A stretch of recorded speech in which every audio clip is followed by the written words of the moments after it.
नमस्कार, आप देख रहे हैं मिरर मीडिया। मैं हूं प्रिया पांडे और पेश है झारखंड की प्रमुख खबरें।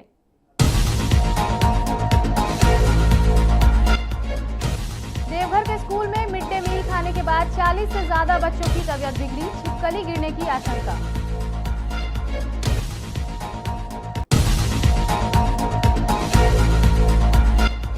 रांची में पेशा अधिनियम पर गूंजे स्वर, 4 मंत्री रहे शामिल। झारखंड में जल्द क्रियान्वयन की उठी मांग।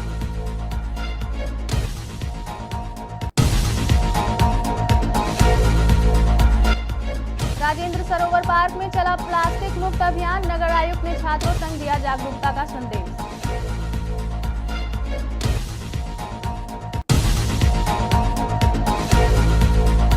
जमशेदपुर में ऑपरेशन सिंदूर के समर्थन में तिरंगा यात्रा, देशभक्तों ने दी श्रद्धांजलि।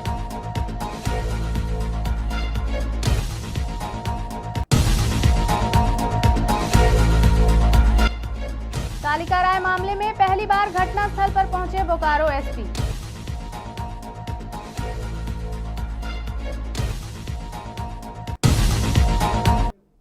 और अब बढ़ते हैं खबरों की ओर विस्तार से। पहली खबर देवघर से आ रही है, जहां मिड डे मील खाने के बाद बच्चों की तबीयत बिगड़ गई। मोहनपुर प्रखंड के जमुनिया विद्यालय में मिड डे मील खाने के बाद 40 से 50 बच्चों की उल्टी और पेट दर्द से परेशानी हो गई। बच्चों ने अपने माता पिता को बताया कि खाने में छिपकली गिर गई थी। सभी बच्चों को देवघर सदर अस्पताल में भर्ती कराया गया। डॉक्टरों ने कहा कि सभी की हालत अब स्थिर है और जल्द ही उन्हें छुट्टी दे दी जाएगी। तो स्कूल का मास्टर को आप बोले हैं इसको जाके? स्कूल का मास्टर, स्कूल में मास्टर होवे नहीं था, वहाँ पे किसको बोलेंगे हम लोग? और मास्टर को बोला, बच्चा सब तो बोला कि चावल में सीज गया है, कुछ नहीं होगा, खाने दो ये सब, खाने दो ये सबको। हाँ। मोहनपुर स्कूल से करीबन 42 बच्चे, मतलब ऐसा सूचना मिला था कि वहाँ खाने में कुछ गड़बड़ी है और उनसे 42 बच्चे यहाँ लाए गए थे सदर अस्पताल में। और 42 में सारे के सारे बच्चे जो हॉस्पिटल आए हैं वो सब स्टेबल है और उनको अंडर ऑब्जर्वेशन, जो प्राथमिक उपचार करने के बाद अंडर ऑब्जर्वेशन के लिए रखा गया है। थोड़ी देर में ठीक लगेगा तो उनको छुट्टी कर दिया जाएगा। ऐसे कोई बच्चों को बहुत ज़्यादा कोई शिकायत। लेकिन सर पेरेंट्स बोल रहे हैं कि खाना में गिरगिट्टी मिला था। ये तो अस्पताल का बात नहीं सर, पेरेंट्स जैसा बोल। हाँ, हो सकता है कि खाने में, ये तो हमको जानकारी नहीं है इस बात की। हमको पता चला था कि खाने में कुछ गड़बड़ी है, लेकिन ये नहीं जानकारी है कि ये मतलब कुछ गिरा हुआ था या ये तो बेहतर है बच्चे आए। सर कोई बच्चा सीरियस नहीं, कोई भी बच्चा सीरियस नहीं है। अब रुख करते हैं राजधानी रांची का, जहां पेशा अधिनियम को लेकर संगोष्ठी आयोजित की गई। राज्य के विभिन्न जिलों से आए बुद्धिजीवियों, समाज सेवियों और करने के लिए या तो बात सुनने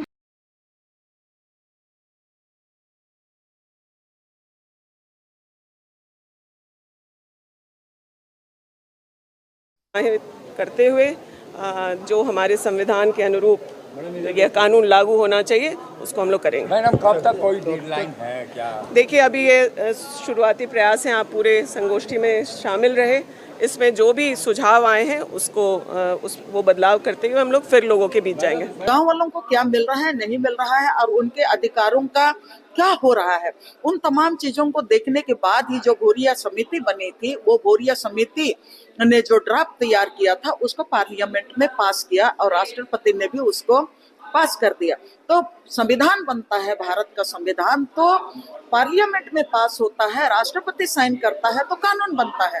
तो ये कानून ऑलरेडी बना हुआ है, तो इसको इम्प्लीमेंट करने की जरूरत है। उसमें संशोधन का तो सवाल ही नहीं आता है, उसको लागू करने का जरूरत है। और ये लंबे समय से इसको लागू कराने के लिए पूरे क्षेत्र के, झारखंड ही नहीं लेकिन पूरे देश के, जहाँ पर आदिवासी बहुल इलाका है, 5th शेड्यूल इलाका है और ये 5th शेड्यूल इलाका है। देश में 10 राज्य हैं जो 5th शेड्यूल के अंतर्गत में आते हैं, तो लगातार इसको लेकर संघर्ष करते रहे हैं। तो आज मेरे नॉलेज में ये पहला संवाद है पेशा कानून को लेकर सरकार के साथ, पंचायती राज के तरफ से बुलाया गया है। मैं सरकार को धन्यवाद देना चाहती हूँ कि बहुत भ्रामक माहौल बनाया जा रहा था पिछले कुछ महीनों से सरकार पे उंगलियां उठाई जा रही थी, कहा जा रहा था कि ये किसी विशेष धर्म के लिए है, कहा जा रहा था कि ये सदानों के लिए नहीं है, मूलवासी इनसे बाहर हो जाएंगे, मूलवासियों का आदिवासियों का ही राज हो जाएगा, तमाम चीज़ें कोई भ्रामक स्थिति थी।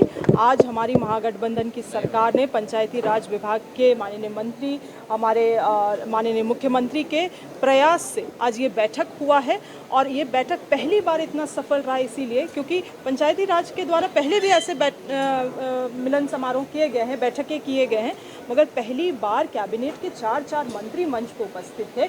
आप लोगों ने भी देखा, घंटों हम लोगों ने सुबह 10:30 बजे से ये कार्यक्रम की शुरुआत हुई और शायद अभी 3 बज रही है। हम लोगों ने घंटों लोगों का सुझाव को ग्रहण किया है, आलोचनाओं को ग्रहण किया है।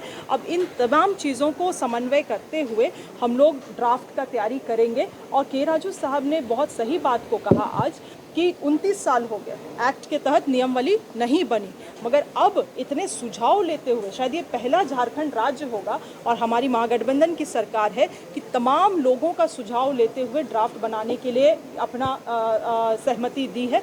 बाकी किसी राज्य में इस तरह से नहीं किया गया है, तो ये ड्राफ्ट ऐसा तैयार हो, रेगुलेशन ऐसा बने कि पूरे देश भर में आदिवासी समाज जागरूक हो, आगे आए, बोले। अब चलते हैं धनबाद, जहां राजेंद्र सरोवर पार्क में चला प्लास्टिक मुक्त अभियान। नगर निगम द्वारा आयोजित इस कार्यक्रम में नगर आयुक्त रविराज शर्मा और शहर के छात्रों ने भाग लिया। छात्रों ने पार्क परिसर में फैले प्लास्टिक कचरे को इकट्ठा किया और प्लास्टिक मुक्त सरोवर का संकल्प लिया।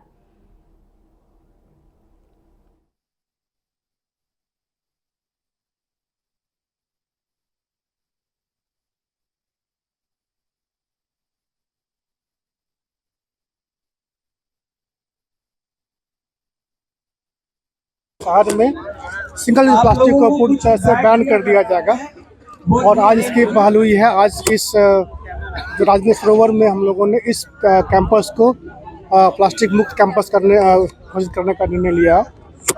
इसी के क्रम में आज ये यहाँ प्रतियोगिता आयोजित थी। इसका मुख्य उद्देश्य था कि लोगों को अवेयर करना और इसमें मुख्यतः 3 कॉलेज के बच्चों ने भाग लिया है। इसमें पी के Ram memorial high secondary college है और लॉ कॉलेज धनबाद है। ये 3 कॉलेज के बच्चों ने अपने पोस्टर्स बनाए हैं और इन पोस्टर्स के माध्यम से संदेश देने की कोशिश किया है कि जो प्लास्टिक्स है वो हानिकारक है, स्वास्थ्य के लिए भी हानिकारक है और इन्वायरमेंट के लिए भी हानिकारक है, तो इसका उपयोग हम लोग ना करें। सर क्यों चुना गया इस अवेयर? देखिए, छात्र हमारे फ्यूचर हैं और छात्रों के माध्यम से जो बातें जाती हैं वो ना सिर्फ अपने पेरेंट्स तक बल्कि अपने कलीग तक भी हो जाती है। इसलिए छात्र जो है वो किसी भी चीज़ों को पहुंचाने का एक सबसे अच्छा माध्यम से और छात्रों को अवेयर करने से हम लोग ये उम्मीद करते हैं कि पूरा सोसाइटी अवेयर होगा। इसीलिए हम लोग उन छात्रों को कई बार देखा जाता है कि लगातार जागरूकता अभियान चलता है और कुछ दिन के लिए प्लास्टिक बंद भी होते हैं, लेकिन फिर लोग उसका इस्तेमाल करने लगते हैं। इसे लेकर निगम आगे क्या कुछ देखिए, निगम इसमें लगातार प्रयास कर रहा है और हम लोग छापामारी अभियान भी चलाते हैं मार्केट में, खासकर कि सिंगल यूज प्लास्टिक का इस्तेमाल नहीं हो। फिर भी लोग करते हैं, लेकिन हम लोग इस पर छात्रों को इन्वॉल्व किया है। हम उम्मीद करते हैं कि इनके माध्यम से जो प्रयास होगा वो हम लोग जरूर इसमें ज़्यादा सफलता प्राप्त करेंगे। और हम सभी से अपील करना चाहते हैं, जो दुकानदार हैं, जितने भी शहर के वासी हैं, कि वो सिंगल यूज प्लास्टिक का इस्तेमाल ना करें। अपने साथ में कपड़े का, जूट का और कागज़ का बैग लेके चलें ताकि हम लोग इस प्लास्टिक को बैन कर पाएँ। आज बेसिकली एसएसएलएनटी कॉलेज है, पीके रॉय है और लॉ कॉलेज है, के लोगों ने भाग लिया। आज हम लोगों ने कंपटीशन किया था जिसमें कॉलेज को हम लोगों ने प्रशस्ति पत्र दिए हैं, जिसमें एसएसएलएनटी कॉलेज को प्रथम पुरस्कार मिला है, लॉ कॉलेज को द्वितीय और पीके रॉय को तृतीय पुरस्कार मिला है। इंडिविजुअल जो पुरस्कार है उसकी घोषणा हम लोग बाद में करेंगे।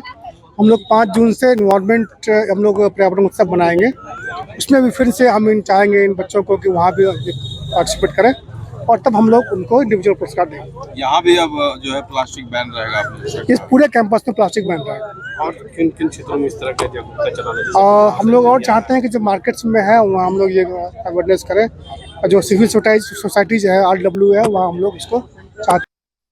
अब बात जमशेदपुर की, जहां लोगों ने ऑपरेशन सिंदूर के समर्थन में तिरंगा यात्रा निकाली। यह यात्रा जुबली पार्क से शहीद चौक तक निकाली गई। यात्रा में शामिल देशभक्तों ने 26 निर्दोषों को श्रद्धांजलि दी, आतंकवाद के खिलाफ सख्त कदम की मांगे भी की।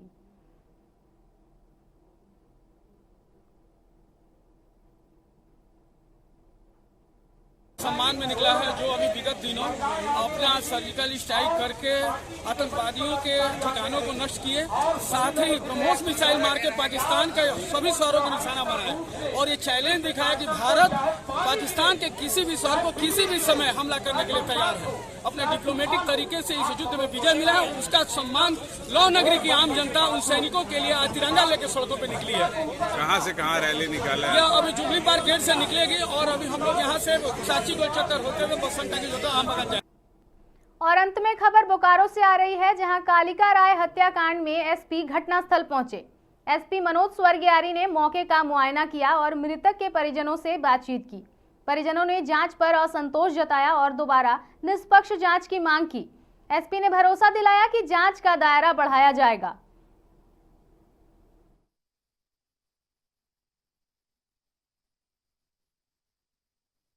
क्षेत्र में होता है तो वहाँ पे एक एसओपी है जो नक्सल क्षेत्र में पुलिस को वर्दीधारी को जाने के लिए, उस पर नियमित अनुसार सफिशिएंट बल की प्रतिनियुक्ति होना चाहिए।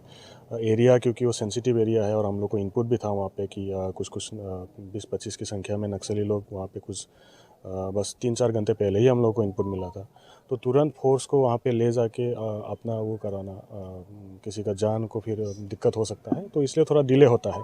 ऐसा नहीं है, थोड़ा देर बाद पुलिस वहाँ पे पहुँच गया था और इंतज़ाम के साथ मतलब दल बल के साथ पहुँच गया था।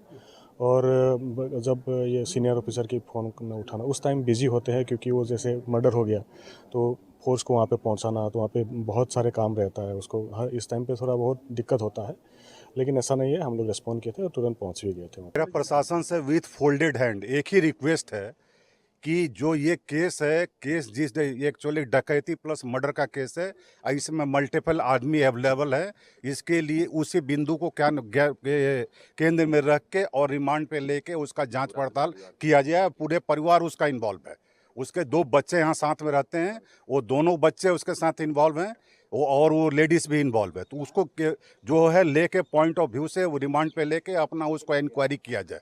मेरा ये डिमांड है।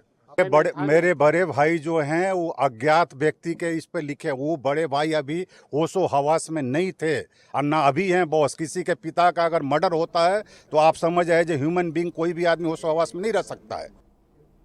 फिलहाल इस खबर में इतना ही। ऐसे ही तमाम खबरों के लिए बने रहें मिरर मीडिया के साथ।